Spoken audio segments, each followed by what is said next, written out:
Alors aujourd'hui, on va parler de finir une campagne. Oui, toute bonne chose a une fin. Hein? Et même D&D, parce que même si on s'entend que théoriquement, le jeu a le potentiel d'être éternel, vous pouvez jouer à chaque semaine jusqu'au niveau 20, après ça faire de nouveaux personnages, puis poursuivre ce récit-là pour toujours. Il y a quand même un moment où est-ce qu'on feel que ben, c'est assez. Des fois, les campagnes aussi se terminent toutes seules, puis c'est dommage quand tout finit, puis que les trames sont irrésolues, qu'on ne saura jamais qu'est-ce qui va arriver à tel ou tel personnage.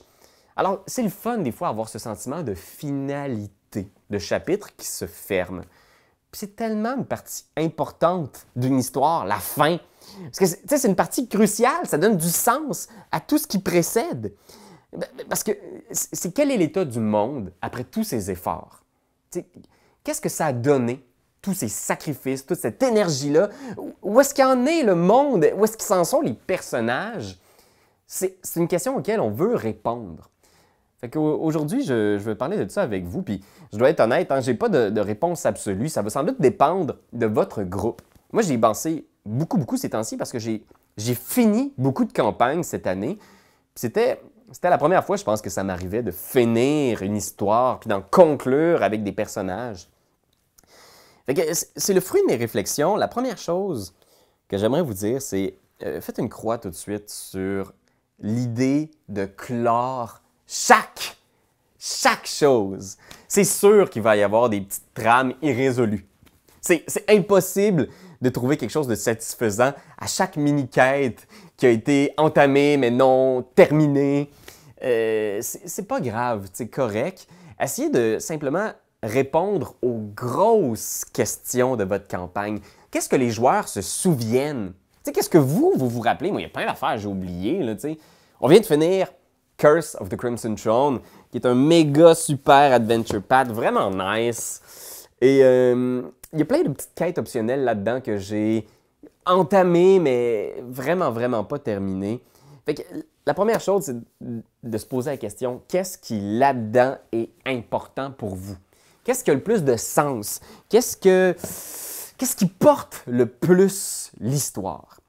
Fait que c'est sûr que la première chose qu'il fallait que je gère, c'était le super méga gros combat Challenge Rating 21 à la fin du module, avec mes aventuriers qui étaient seulement niveau 15. Ça a été toute une bataille, mais j'ai essayé de trouver dans cette rencontre finale-là, j'ai scrappé beaucoup du matériel du dernier livre, parce que je voulais trouver des combats puis des défis qui étaient faits sur mesure pour mes joueurs.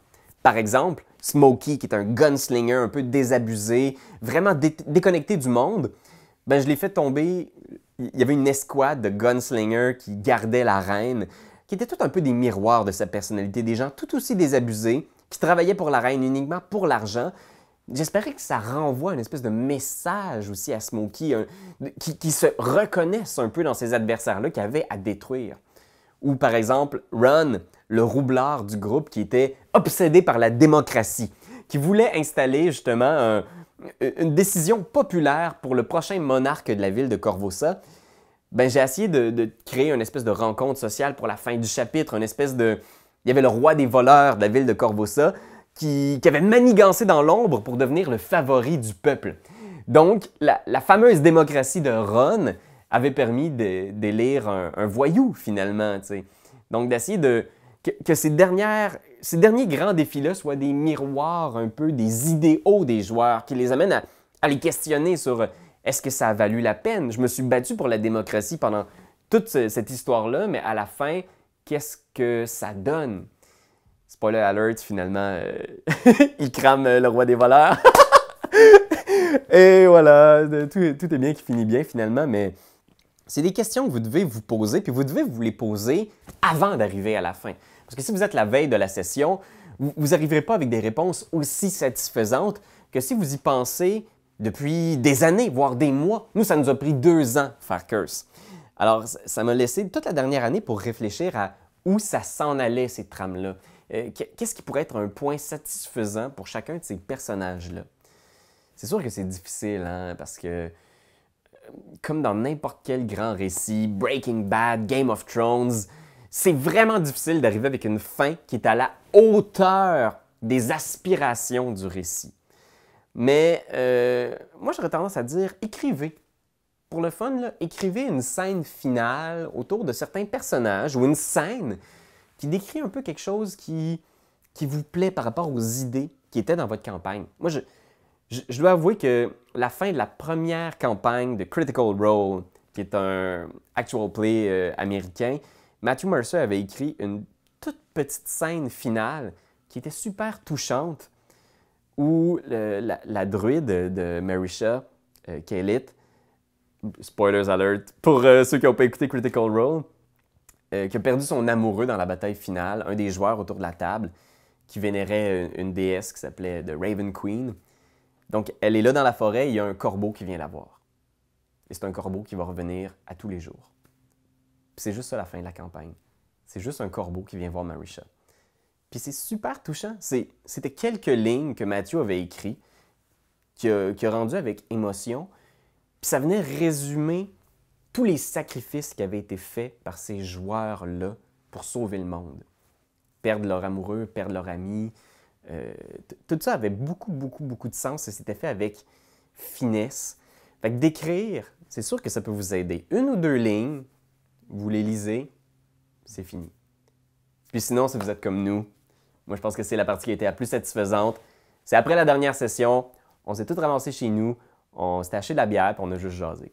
On a juste jasé, ils ont posé des questions sur le module en faisant « Ça, c'était quoi ça? Ah, j'ai écrit ça! C'est même pas dans le module, j'ai tout inventé ça! Puis ouais, c'était la meilleure partie! » Fait que de juste répondre aux questions de vos joueurs avec une bière, puis de se rappeler les bons coups, les jokes, les morts ridicules, ça a été vraiment pour moi le moment le plus satisfaisant, puis c'est ce qui va rester avec moi de toutes ces aventures dans Corvosa, Curse of the Crimson Throne.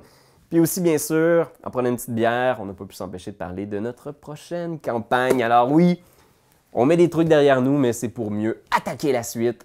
Alors, ouais, vous, qu'est-ce que vous faites quand vous finissez une campagne? Comment conclure? Satisfaire tout le monde? Qu'est-ce que vous faites? Je suis curieux de lire vos commentaires. Et d'ici là, ben, je vous dis ciao, puis je vous souhaite beaucoup de campagnes terminées. Quand t'aimes quelque chose, tu te donnes des bisous dessus. Mais comme c'est un ordinateur, tu donneras pas de bisous. Tu vas plutôt commenter, puis tu vas partager. Oh oui, partager, partager, partager. C'est la leçon de Jésus!